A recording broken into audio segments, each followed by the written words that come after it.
Friends, இப்போ நம்ம வந்து கீரை கடையில் வந்து எப்படி செய்ய போகிறோம் பார்க்க போகிறோம் இந்த வீடியோவில். ஓகேங்களா? இது வந்து பண்ணைக்கீரைன்னு சொல்லுவாங்க, தோட்டக்கீரைன்னு கூட சொல்லுவாங்க. இது கிராமத்தில் இது வந்து அரைக்கீரை அப்படின்னு சொல்லுவாங்க. ஓகேங்களா? இப்போ இந்த கீரையை தான் நம்ம சமைக்க போகிறோம். அதை எப்படி க்ளீன் பண்ணுறதுன்னு பார்க்கலாம். அது மேலே இருக்கக்கூடிய இலைகளை மட்டும் தான் நம்ம வந்து யூஸ் பண்ண போகிறோம். இந்த மாதிரி இலைகளை மட்டும் கிள்ளிக்கங்க. காம்பு பகுதியை கிள்ளினீங்கன்னா அதில் வந்து நார் இருக்கும், அதை வந்து கடைய முடியாது. ஓகேங்களா? அதுவும் டேஸ்ட்டும் இருக்காது. அதனால் இலைகளை மட்டும் கிள்ளி இந்த மாதிரி போட்டு நல்லா வாஷ் பண்ணிக்கலாம். இப்போ நான் எல்லா கீரையும் கிள்ளிட்டு அதை வந்து நல்லா வாஷ் பண்ணிக்கிறேன். வாஷ் பண்ணிவிட்டு செப்ரேட்டாக நம்ம என்ன பண்ணிக்கலாம், ஒரு பாத்திரத்தில் எடுத்து வச்சுக்கலாம். க்ளீன் பண்ண எல்லா கீரையுமே நம்ம வந்து வாஷ் பண்ணி இப்போது எடுத்து வச்சாச்சு.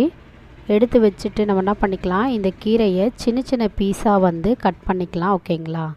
அப்போ தான் வந்து சீக்கிரமாகவும் குக் ஆகிடும், நல்லாவே வெந்து வரும். அதுக்காக நம்ம இந்த மாதிரி சின்ன சின்ன பீஸாக வந்து கீரையை வந்து கட் பண்ணிக்கலாம். பருப்பே இல்லாமல் கீரையை மட்டும் வச்சு எப்படி வந்து சூப்பராக வந்து கீரை கடையில் வந்து செய்யத்தான் நம்ம வந்து பார்க்க போகிறோம். அதுக்கு இந்த மாதிரி கீரையை வந்து நம்ம சின்ன சின்ன பீஸாக வந்து சூப்பராக கட் பண்ணி ரெடி பண்ணி வச்சாச்சு. வாங்க இப்போ அதை எப்படி செய்யுதுன்னு பார்க்கலாம். அதுக்கு முன்னாடி நம்மளோட சேனல் சப்ஸ்கிரைப் பண்ணாங்க, கண்டிப்பாக சப்ஸ்கிரைப் பண்ணிக்கோங்க. Sathya easy cooking. ஓகேங்களா? ஒரு பாத்திரம் எடுத்துக்கலாம். அது சூடானதும் தேவையான அளவுக்கு எண்ணெய் ஊற்றிக்கலாம். இப்போ எண்ணெய் நல்லா காஞ்சி வந்துருச்சு. இப்போ கொஞ்சமாக நம்ம வந்து கடுகு போட்டுக்கலாம். கடுகு இப்போது நல்லா பொரிஞ்சு வருது. கடுகு நல்லா பொரிஞ்சு வந்ததுக்கப்புறமா நம்ம வந்து அந்த கீரைக்கு தேவையான அளவுக்கு வந்து காரம் வந்து ஆட் பண்ணிக்கலாம். நீங்கள் பச்சை மிளகாய் இல்லைனா காஞ்ச மிளகாய் எது வேணாலும் நீங்கள் வந்து ஆட் பண்ணிக்கலாம். அது உங்களோட சாய்ஸ் தான். அப்புறம் இதுக்கு தேவையான அளவுக்கு பூண்டு வந்து ஆட் பண்ணிக்கலாம். ஆட் பண்ணிவிட்டு இதை எல்லாத்தையும் நல்லா வதக்கி விட்டுக்கலாம். இப்போ வந்து வெங்காயம் ஆட் பண்ணிக்கலாம். எல்லாமே ஓரளவுக்கு வதங்கினாலே போதும். ஏன்னா நம்ம இது எல்லாத்துமே நம்ம வந்து வேக வைக்க போகிறோம்ல, அதனால் ஓரளவுக்கு வதங்கினோடனே ஒன்று ஒன்றா நம்ம ஆட் பண்ணிக்க போகிறோம். இப்போது இதுக்கு தேவையான அளவுக்கு சால்ட் ஆட் பண்ணிக்கலாம். இப்போ ஓரளவுக்கு வதங்கி வந்துருச்சு. வதங்கி வந்ததுக்கப்புறமா நம்ம தக்காளி ஆட் பண்ணிக்கலாம். தக்காளி ஆட் பண்ணிவிட்டு அது எல்லாத்தையும் நல்லா வதக்கி விட்டுக்கலாம். தக்காளி லைட்டாக கொஞ்சம் வந்து மசிஞ்சு வரட்டும். எல்லாமே குக்காகி வர வரைக்கும் கொஞ்சம் நம்ம வந்து அதை நல்லா வதக்கிக்கலாம். இப்போ ஓரளவுக்கு நல்லா குக் ஆனதுக்கப்புறமா கொஞ்சமாக கருவேப்பிலை, கொஞ்சமாக கொத்தமல்லி வந்து ஆட் பண்ணிவிட்டு இதையும் எல்லாத்தையுமே நல்லா வதக்கி விட்டுக்கலாம். இப்போ பாருங்கள், இந்தளவுக்கு நல்லா வதங்கி வந்துருச்சு. நல்லா வதங்கி வந்தப்புறமா நம்ம வந்து கட் பண்ணி வச்ச இந்த கீரையை இதோட ஆட் பண்ணிக்கலாம். பார்க்குறதுக்கு கீரை நிறைய இருக்க மாதிரி தெரியும். வதங்கிருச்சுன்னா கீரை வந்து ரொம்பவே கம்மியாயிடும்.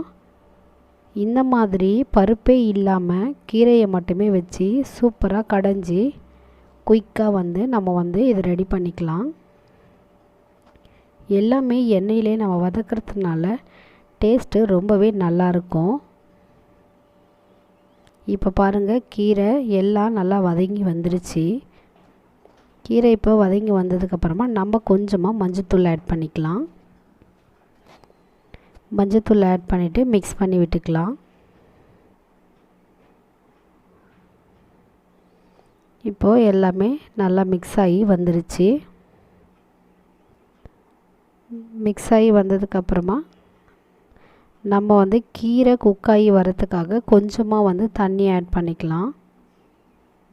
இந்த கீரை ஜஸ்ட்டு முழுகி வர அளவுக்கு அந்தளவுக்கு தண்ணி ஆட் பண்ணினாலே கரெக்டான அளவு. ஓகேங்களா? அதுக்கு மேலே தண்ணி வந்து வைக்க வேண்டாம். பருப்பெல்லாம் எதுவுமே கிடையாது. ஜஸ்ட் அந்த கீரை மட்டும் குக் ஆகிற அளவுக்கு தண்ணி வச்சுட்டு இப்போ இதுக்கு தேவையான அளவுக்கு நம்ம வந்து சால்ட் ஆட் பண்ணிக்கணும்.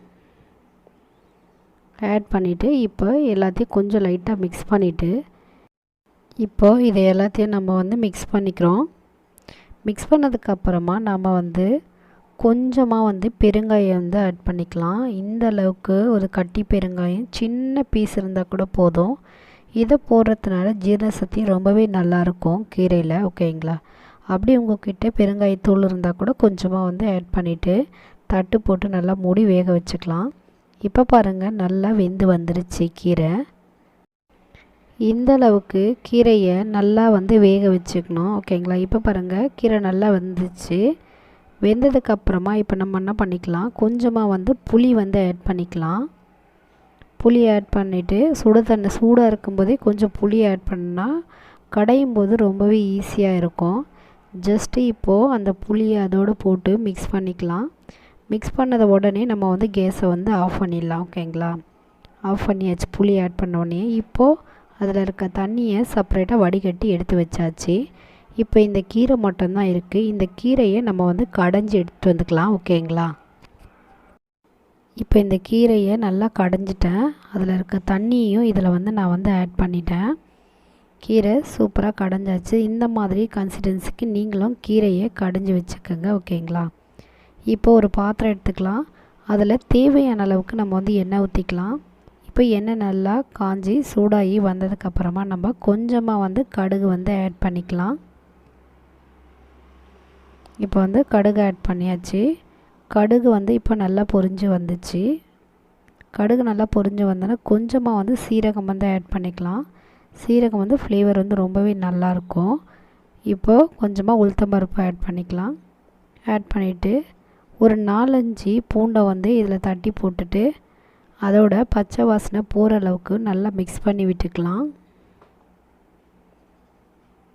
இப்போ கொஞ்சம் கலர் சேஞ்ச் ஆகி வந்துச்சு. வந்ததுக்கப்புறமா 4 காஞ்ச மிளகா வந்து நம்ம வந்து ஆட் பண்ணிக்கலாம். ஃப்ளேவருக்காக நம்ம வந்து இதை ஆட் பண்ணிக்கிறோம்.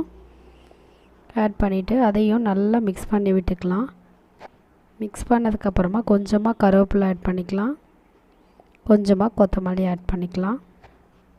ஆட் பண்ணிவிட்டு இதை எல்லாத்தையுமே பச்சை வாசனை போகிற அளவுக்கு நல்லா வதக்கிக்கலாம்.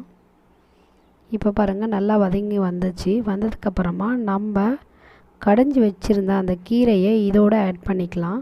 ஆட் பண்ணிவிட்டு மிக்ஸ் பண்ணால் கீரை கடையல் சூப்பராக ரெடி ஆகிடுச்சு. நீங்களும் உங்கள் வீட்டில் கண்டிப்பாக ட்ரை பண்ணி பாருங்கள். ட்ரை பண்ணிவிட்டு ஃபீட்பேக் வந்து சொல்லுங்கள். இது மாதிரியான ரெசிபிக்கு சத்யா ஈஸி குக்கிங்கை சப்ஸ்கிரைப் பண்ணி என்கரேஜ் பண்ணுங்கள். ஓகேங்களா? தேங்க்யூ.